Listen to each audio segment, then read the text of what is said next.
Hello, thanks everyone for coming. I'm Peter Shuki, this is Paul Nataraj. Between us, we are the Dirt Poets. This is our first ever performance. It's experimental. Do with it what you will. We can't change it now. This is the Flyover Gallery, Tales of the Dirt Poets. There is a place crammed with art that has tens of thousands of people cross it every day. Not one sees a single stroke of brush, splash of colour, or urban myth, or cultural imagery, tortured or reified, or made beautiful or ugly. This place exists and it breathes into the air around it, and the concrete and the shadow and the mysteries of its creators are both real and imagined, and they are there and they are not. If something is not seen, it is not there. We rely on that truth.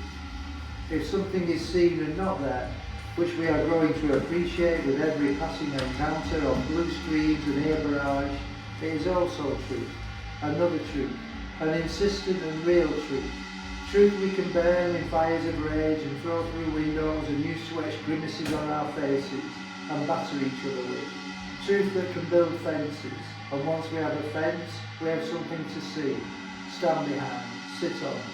Truth of another world we cannot see but can hear and imagine. With such ferocity, we then have a world to live in, one in which we are warriors, perhaps.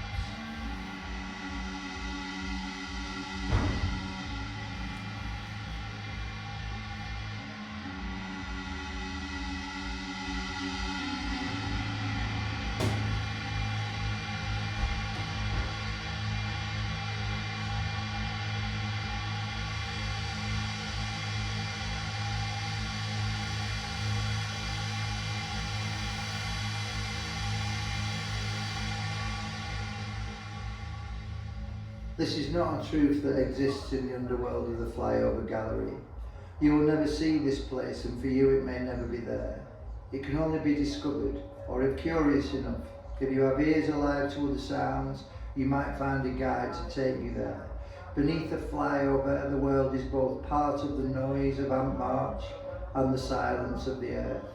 Around it is the green of the world as it remembers itself, and the sight of this gigantic barrier. Materially, it is a swathe of concrete, high stanchions that reach up, and Apollo-like hold a rhythm of smooth black asphalt, whipping all along that is rubber, metal, lithium, petrol. Every speeding capsule home to technology people, guided by satellite and doped up on digital sounds and networked ideas. Back below, this hidden world aches with the tension between two realities of grey and green that allows anyone in its embrace to be aware of these unconsecrated cathedrals that tear out the soul and ask questions it cannot answer. Uncertain space. Space that makes things feel differently because there is no racket here, but the base of the vulcanized flows above.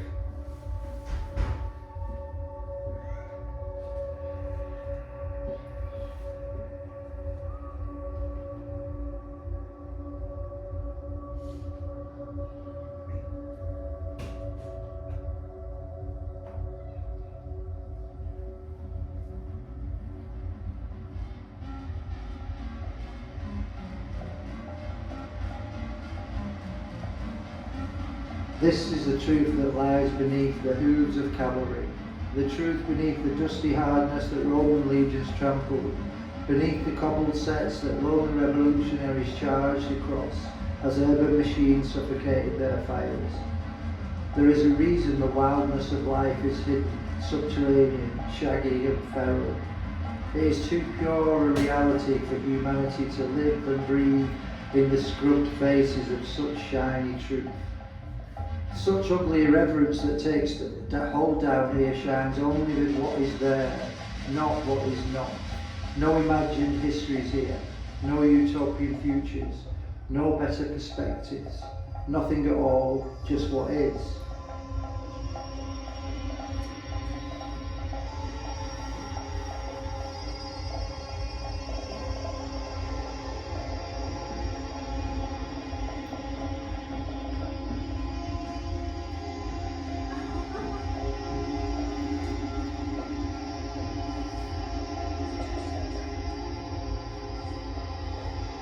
There's a lot to think about, or maybe to not think about at all.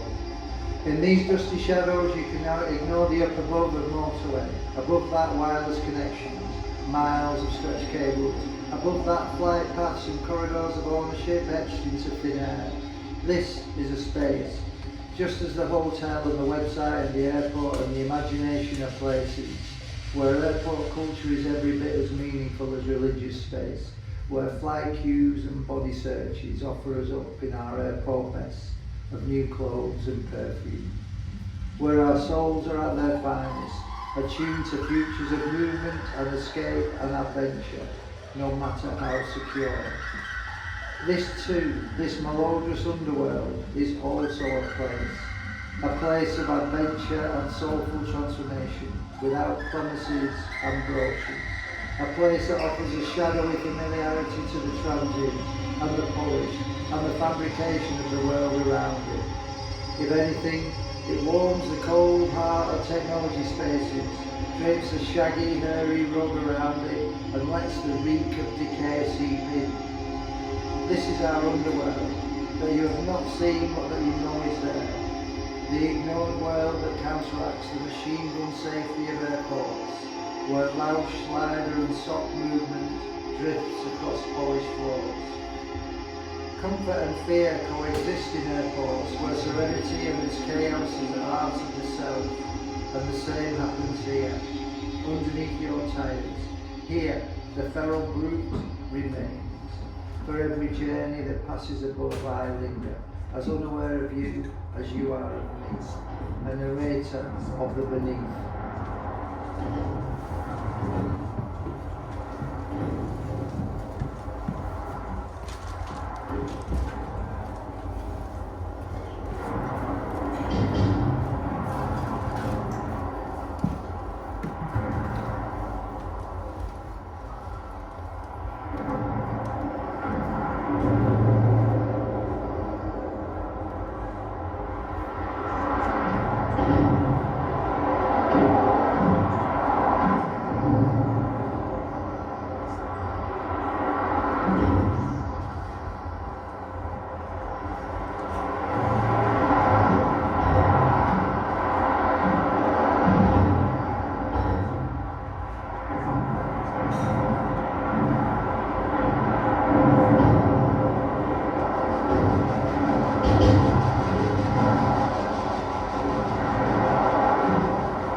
But the stanchions rise in uniform greyness, close up, solid and manufactured to dense uniformity, blank, nothing beautiful when eye to eye with grey concrete.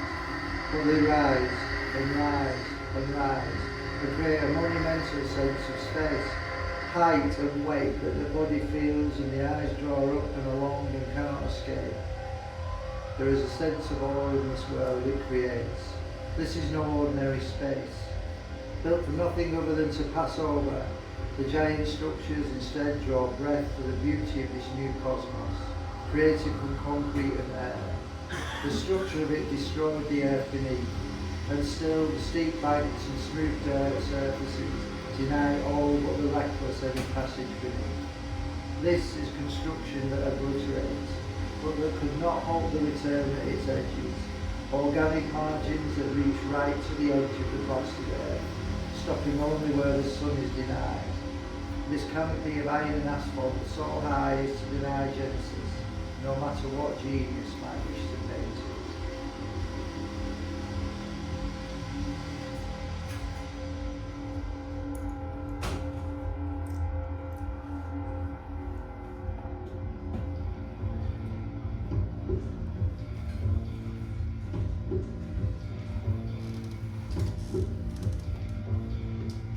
The writer, the space, the cosmos of a flyover gallery is all that this story will tell. It is multiple in the characters that stumble into this way. None die, all are changed.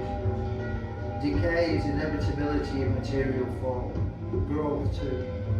As the soil beneath me starts to scratch through shirt and jacket and the thumping of the bass above eats into the rhythm of fingers on keyboards, I wonder. And as I wonder, the words stop and the spaces between them grow longer and longer. I can hear the creeping in and around the cathedral I never owned. But just now, just this second, a presence growing that always happens. The stanchions are not all grey, not at the foot of them, not for 10 feet above the base. The grey-white uniformity gives over to a rabble of characters, colourful and mysterious. Every one of the mammoth pillars is home to some imagination turned reality.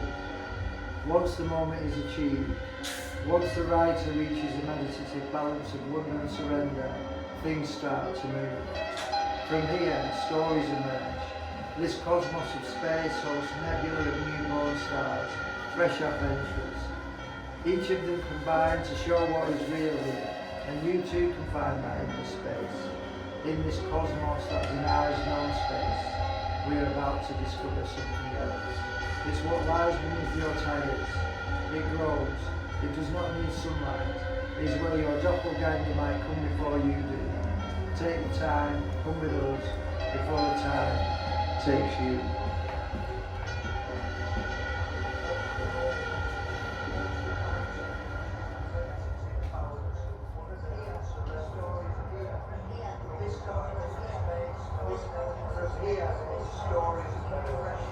This cosmos of space goes back to the fresh adventures. Each of them combines to show what is real here, and you too can find that in this cosmos that denies non-space. We're about to discover something. It is what lies beneath your space. It grows. It does not need sunlight. It is where your doppelganger might come before you do. Take the time, come with us, before the time takes you.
The slim brown fingers carved out the maples, shreds of yellow-white wood, curling up from the iron blade.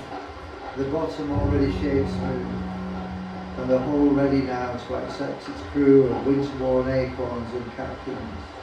A sail of a single leaf, pressed over white lollipop stick, weaved through a thread of sticky sugar and charleston, ready to be implanted. Remember what Grandad said, put away into the air, not into your body. Grandad's knife, folding iron blade that could be pressed into his safe hardwood case. A knife that had come across continents, cut pomegranate skin and parcel string, fish lines in Udapore, cargo rope in Cairo, open boxes of tea, peeled yams and apples, severed cotton threads and open yarn bales. Safe use learned when safety was never certain. The finished boat was admired, placed in the soft grass. The leaf sail blown gently by a warm May breeze across the hill into all the blue-grey rush of water. Sober applause with some palms and smooth her daughter's hair, feeling the sun warmth in the soft strand. This is the greatest boat I've ever seen, Abby, it's so clever, Helen says, reaching for the lemonade. Her granddad was a craftsman. I think he made the knife when he was a boy, before he... Maybe this is the best work he was meant to do. Sophia's voice quieted. The bow is lifted and Rabia lowers it gently into the still water of the edge of the river. Pushing rushes down to make a soft jetty where her knees pressed into the backboard. Lisa, bring yours here and we can go together, she chirps over her shoulder. Timid steps fall down the bank, crouched beside the jetty, and Lisa's own bark and fern craft is pushed into the pool, slender arms dipping into the cold and giggling with the shock. Then off. A firm shove breaks from the quail torrent, a communion of launch craft and summer work takes to the wilder water and bobs out and away. Every inch downriver brings more rapid movement. Both boats hit the ripples and seem to fly. The knife-crafted wood and tight bark vie for a lead neither cares for, bumping into each other and then sideways and backwards and barged into rocky islands. Leaf sail and firm bows finding crazy reckless acceleration. On the bank, two bouncing, leaping, running bodies chase the escape of their labours. Laughter tickling out of each as joins the sound of water racing away and down.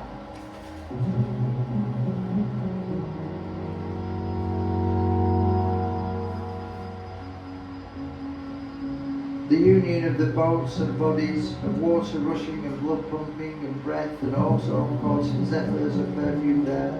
But then careful, two voices shout in synchronized concern, two figures on a blanket, responding with almost silent laughter, a flash of green to hazel crinkle above smiling mouths.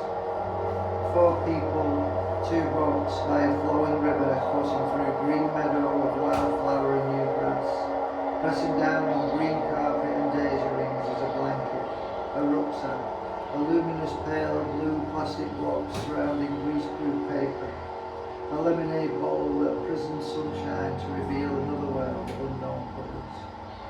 Close by, a blackbird waits for crumbs. Above all of this, a blue sky, wiped across by clouds blooming in warm winds. In each body, the sensation of the invisible warmth of the air that draws deeply and voicelessly and tells them, this is good, this is perfect.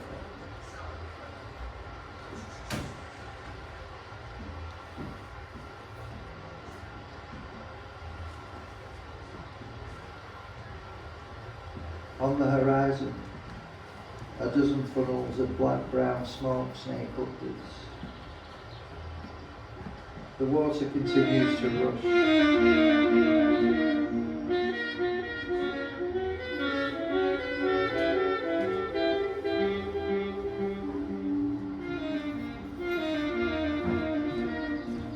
Slow breaths and sky stares and bird songs smooth the moments into an eternal now. The banks of the river climb up on both sides in a gentle movement of rolled earth, shaped by wind and rain and broken only by wandering histories of feet, tramping scars of lost purpose. This forever is broken by a question. What's them stones for, man? Lisa asks and walks over to a collection of partially submerged rocks. Rabia is there in a shot and the two of them circle the encampment. Helen breathes deeply. It's a mystery, one my grandma told me about when I was little, just after the war when we came up here. The introduction of mystery is always enough to give a tale the edge, to stop school certainty, to welcome in curious people. It worked. Both pairs of child eyes now wide were looking back towards the storyteller, this mum made uncanny with the promise of the mysterious.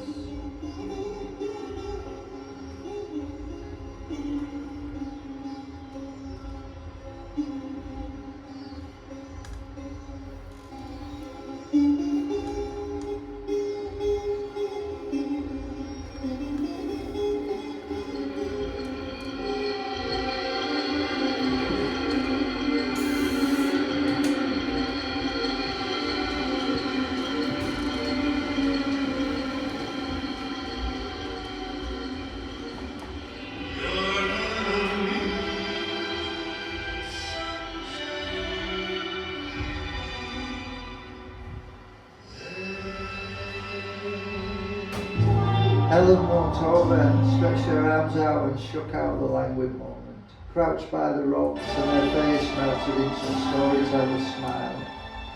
What kind of mystery? Sobia asked, crawling towards them, encouraging the drama to unfurl. This was once a palace, a place built by things that lived beneath us in the underworld. A palace they had for when they would come up and make spells. Spells that gave the birds their songs and the flowers their perfumes. All gone now.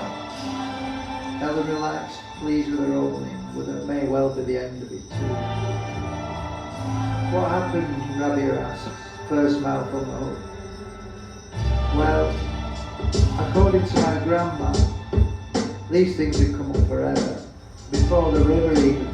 They made it all. The river, the rushes, the weeds, the dragonflies and the bulbs, the daisies and the forget-me-nots, all kinds of things. They played in the river, they sang and they rode on the wind like birds. They brought up secrets from inside the earth and shared them. They made spells and created new colours and danced by sunlight, by firelight, by moonlight. Then they were gone.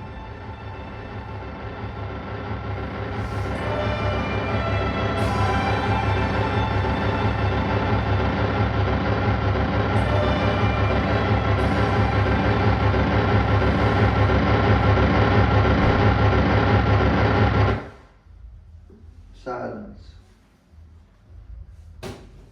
River rush returned, then breath, then curiosity.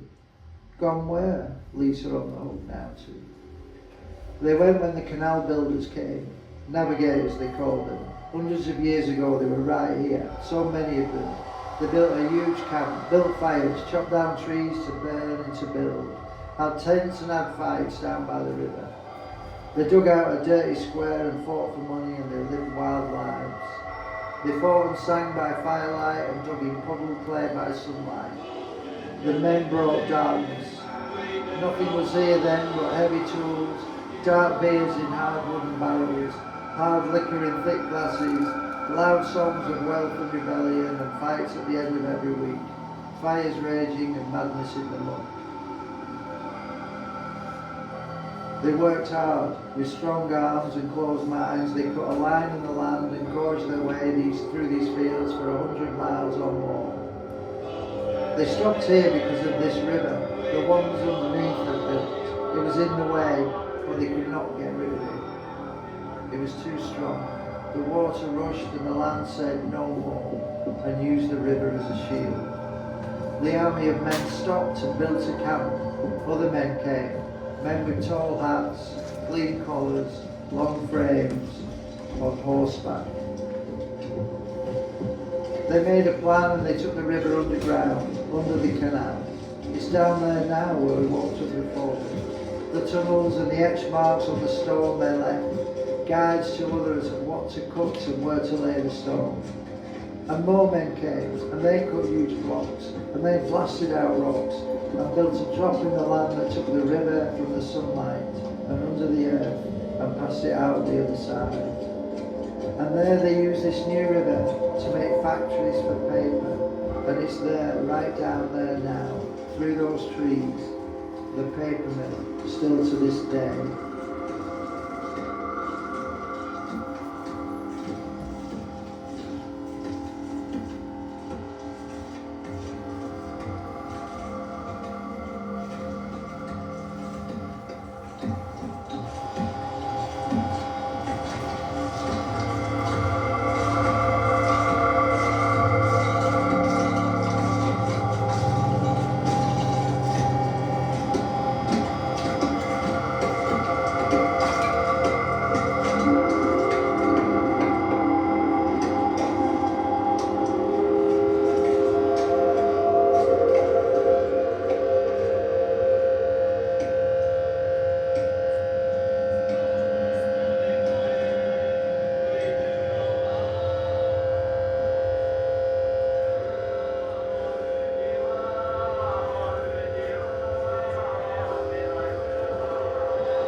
Tall hats on horseback, I can picture that, Sophia says, caught. They'd not all lived round here, no way, Helen says, picturing the characters in her own story, caught on her own deep hope.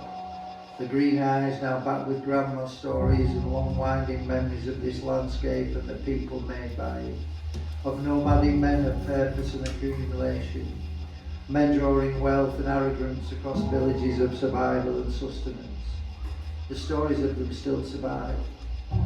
Helen's line hooked her belly first. The stories of these past a heavy bruise that grew from the vicious slice of the cut, bringing ordered water to corral people into brick chimney prisons.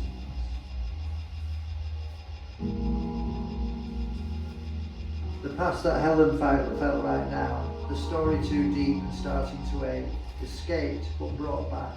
The stories always fall back to this darkness, their place in those same factories, now still on those same streets. What happened to the underground people?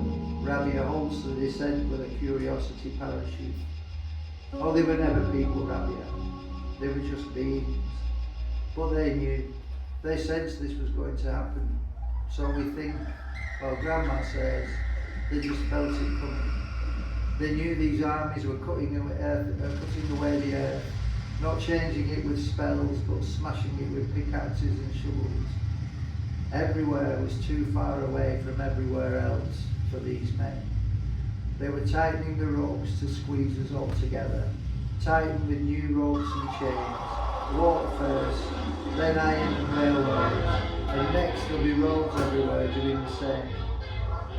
Helen stopped and breathed and felt her pulse racing, knew she was going too far and felt it. The rage, the rising crimson bursting in her belly and her brain, and the bitter energy of it all.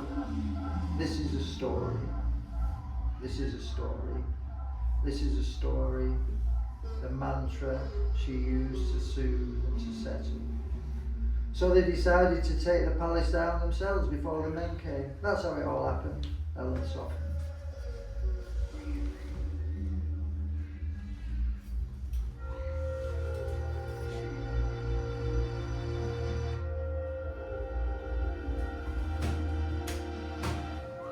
And then they went, all the men. Although some of them stayed and fell to love, or to drink, or to work in the factories, and others moved further down the line, cutting this canal all the way to Leeds. And the men in tall hats, they did not stay sober. They rode on to other places far from here. Helen smiled, looked at her friend, knew they had shared the energy that had just burned.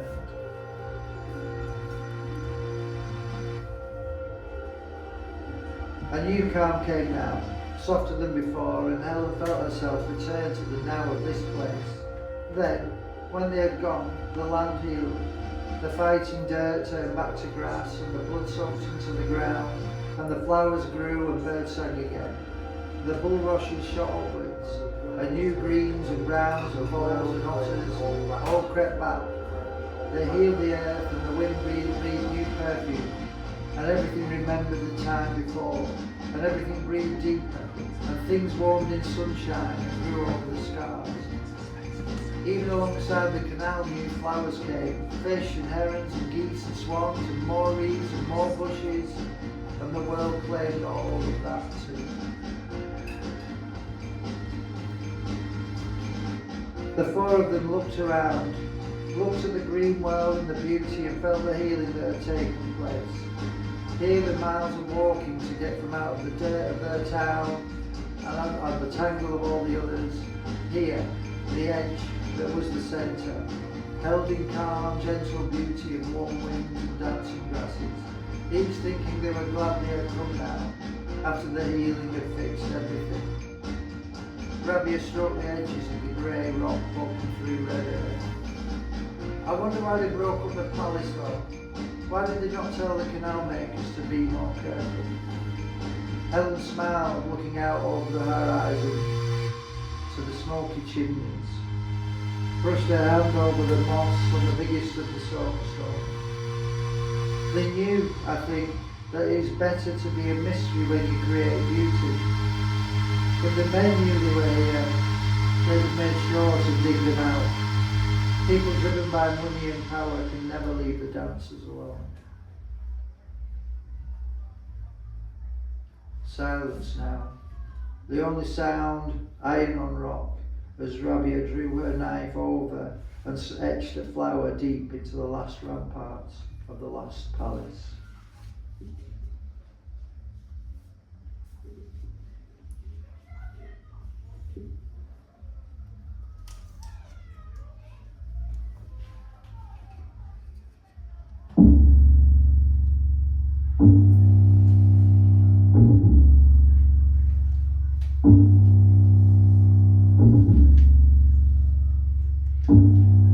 How they first do it, that's what I don't get. That's the crux of it all, the difference. Roy is moving in the summer growth, the wildness all around him, and the hum of insects reverberating in his own energy.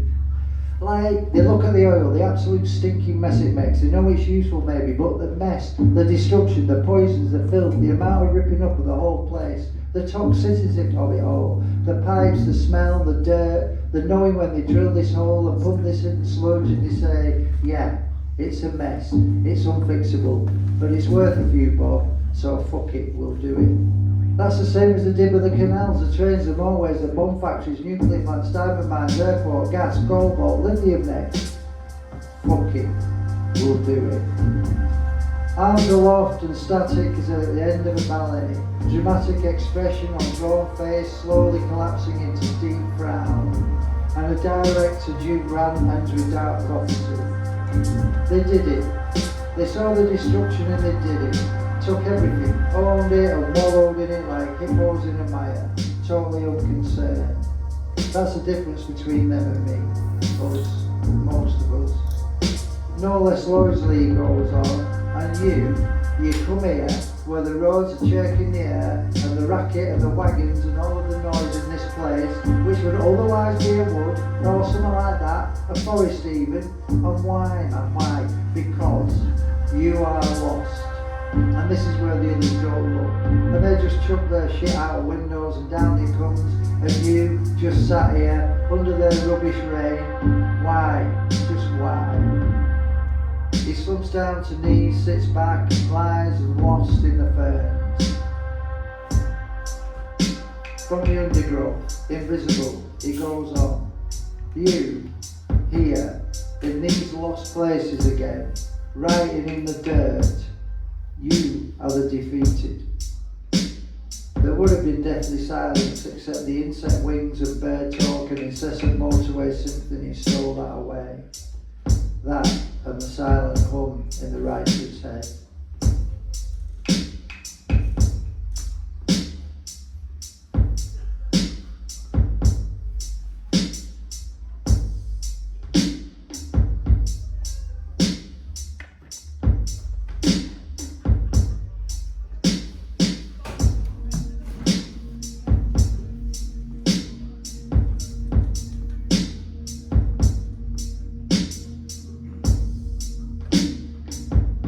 This is not defeat.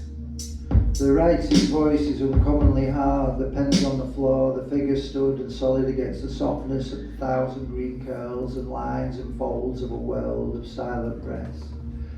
The next words take a while, this voice not used to the rapid fire of rage and noise that Roy deploys like endless munitions. Here is resistance. The hardness in the voice is not steel but deep tree root certainty, musky and with a leaf shake in the words as they breathed into the air. The quiver of lip and the tightness of jaw, the canopy of this subterranean locked-on purpose.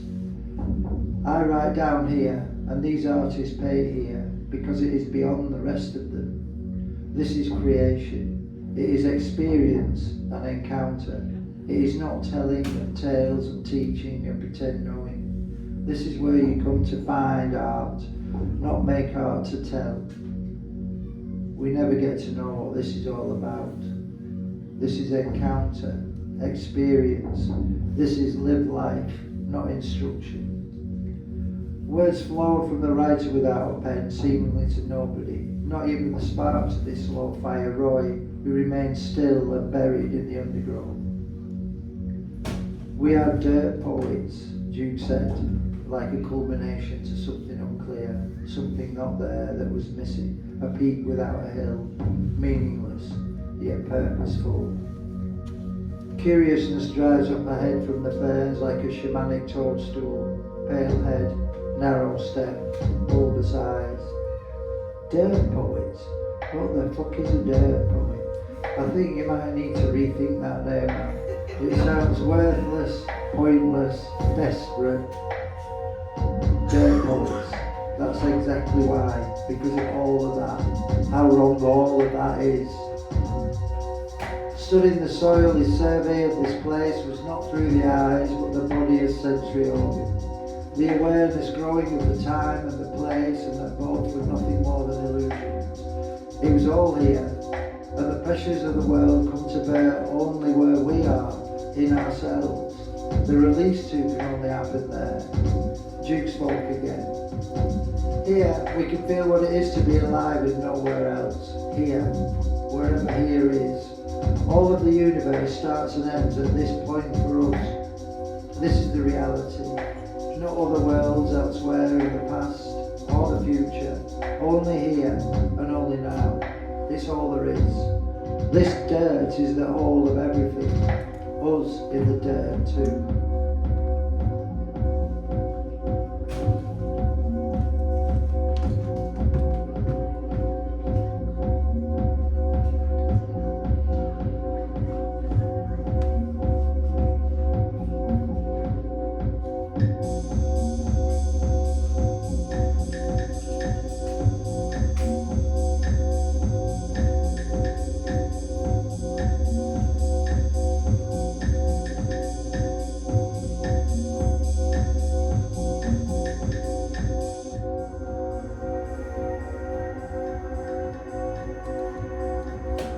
Roy lay back, drawled rather than fired. You've gone all zen under here now, have you? The indigenous 1-1 tribe of the motorway. We are all indigenous to somewhere, even us here in worlds ripped apart by other people that never stood still but rattled through. That's what I'm trying to write, to write myself back to life, to see here is where I am and not always being melted made to think elsewhere, other places, other times. That's what these wounds are. Canals, roads, phones, wireless highways, all that is screaming to be elsewhere and not to look here where we're at.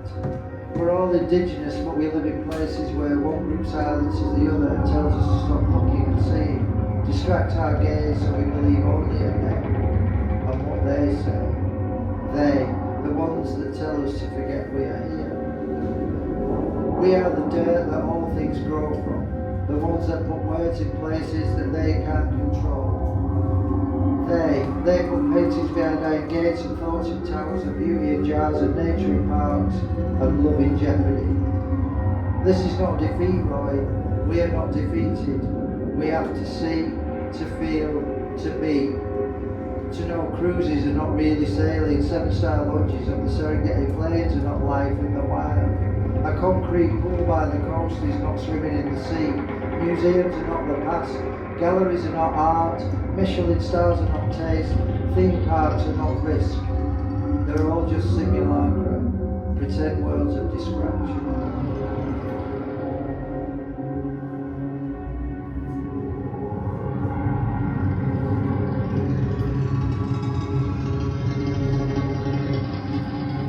The moment bristled with unclear purpose. A fire burning in ancient, almost forgotten furnaces, an organic stream beneath the constant rumble and bang of the machines above. Duke continued. Each knows the feeling of life, and they take that soul deep hunting. They know we need and desire it. They steal it and put it in boxes. They fool us into thinking that the machine is life. The machine is not life. If we are not careful, we can end up losing our lives in these made-up places, forever just blended in as audience to someone else's plastic worlds. It does not stop between passages. River flow, it goes on between the clanging of branded metal above. Dirt is the atomic and the ultimate space for everything that comes. Not the air, more form than that, but in symmetry with it. The granular alongside the invisible, the filth yearning for the ethereal. If we end up doing stuff to tell others what is or what was, we are as bad as the others.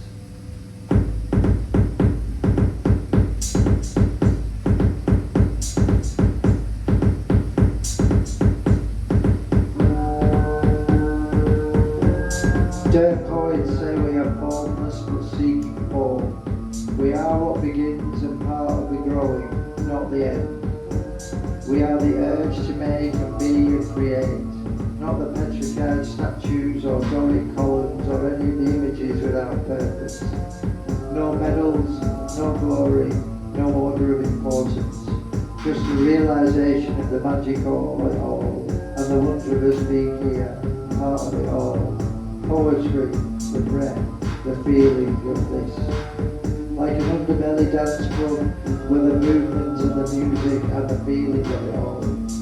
Like these paintings of the swoosh and the drift and the muscle into movement and the bristle against smooth concrete. It's not defeat, it is elemental. It is for those that see, not those that look.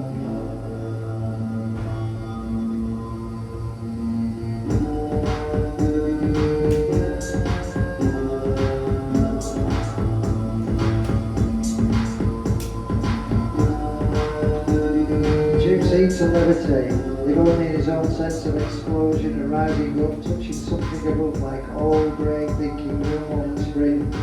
He could not say any of what bubble was in now, but knowing of this writing without a pen, just thoughts that came from somewhere, where? The air in the soil, the breath in the air, all of it at once, all of it air, and all of it not yet. The turmoil of times like these was bold, almost close to something meaningful and truthful. Lightness filled the body and the words came of their own force. The urge and chased a mushroom up from the soil, or a smile to lips, or a song from a beat. Not looking, but seeing. Not knowing, but feeling. Inside, thoughts ran around and turned over clues left behind. Ideas in atomic form, returning differently. All that is solid melts into air. But all that is air coagulates into formless forms, then forms created by mind and mouths and eyes. The sense of being wild and rewilding, An awareness that sees the temporary tameness of safety, of control, all that this world wants to look at, all that noise above, of looking, not seeing. Both Duke and Roy had stopped speaking or moving. Silence again, almost again. What did not stop was the river and the wind buzz and the birdsong and the breath in the heads of each of them, and the road sounds above.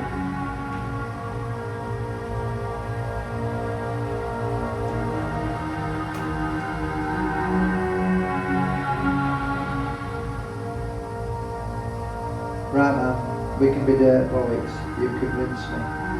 Roy breaks into the non-silence.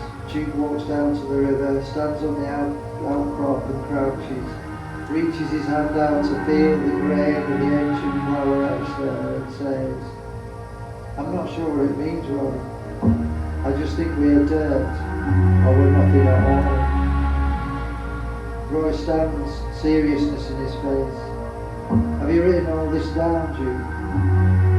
A smile breaks out over the penless writer's face, surprised that the words have hit somewhere that desire their transformation into something else, something physical.